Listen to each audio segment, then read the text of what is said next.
In many cultures, whales are depicted as mythical beings of wisdom, protection, family, and power. The Inuit viewed whales as spiritual guardians and providers. In Hawaiian culture, they believed that whales symbolized darkness, light, and divine, and also regarded beaches where whales' remains would wash up as sacred places, especially since they associated whales with the god of the ocean, Kanaloa. And finally, the Moray tribes also believed whales to be the descendant of Tangaroa, the god of the ocean. These are just a couple of the vast representations of whales in different cultures across the world, spanning for generations. I've always known that whales represented life and love and all of the different makings of the world, but the reason I wanted to draw a whale with a decaying skeleton is because I find them just so majestic. I also just wanted an excuse to draw a decaying whale because I find the Gothic art form just so beautiful. I've always really enjoyed the Gothic art style because it shows that it's okay for things to die. It's okay for things to move on, and it's not as morbid and terrifying as we make it seem to be. Death just happens to be a natural byproduct of life and living. I also really enjoy drawing skeletons and skulls because it allows me to learn how to draw something anatomically correct. I have a really hard time with proportions and understanding how different bodies move, whether it's animals, sea creatures, insects. Doing it this way, very helpful, especially if you're a new artist or someone just trying to learn a different way to draw something. Am I going to be good at it every single time? Absolutely not. I cannot tell you how many times I tried to draw this decaying whale before I was actually happy with the result, and even the digital drawing, it took me a couple of times to get right. But I don't know, I'm pretty proud of this design, and hopefully I'll have a sticker of it soon. I've been kind of struggling. I showed off a new design idea a couple days ago, and I think I'm going to stick with it, but we'll see, I guess. And this is before I even got those new markers, so all the pretty marker colors that I've been showing off are not going to be shown in this video. It's going to be my more standard gold ink with the black backdrop and maybe some colored flowers. I think I chose purple for this drawing,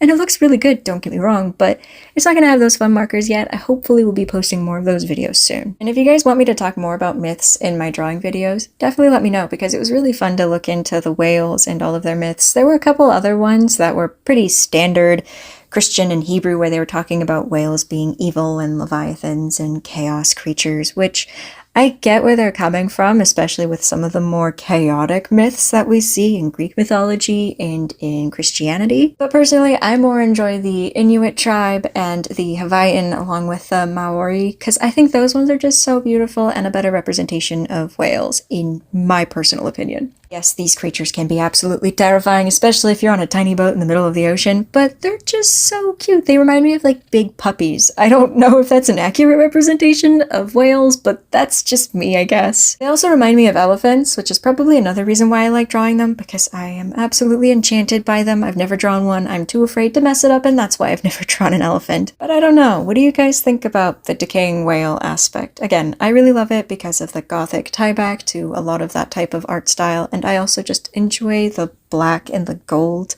Maybe in the future I'll try to draw this whale again with my more fun markers and try different colors. But I do think that this better represents what I was trying to go for. You can't go wrong with a nice gold against a black backdrop with stars. It's just such a comfort style for me. I don't think I'll ever get away with it ever not being that way. I do currently have the first attempt sticker available in my shop if you guys are interested, and if you would like to see more videos like this in the future, let me know, because this was fun to make.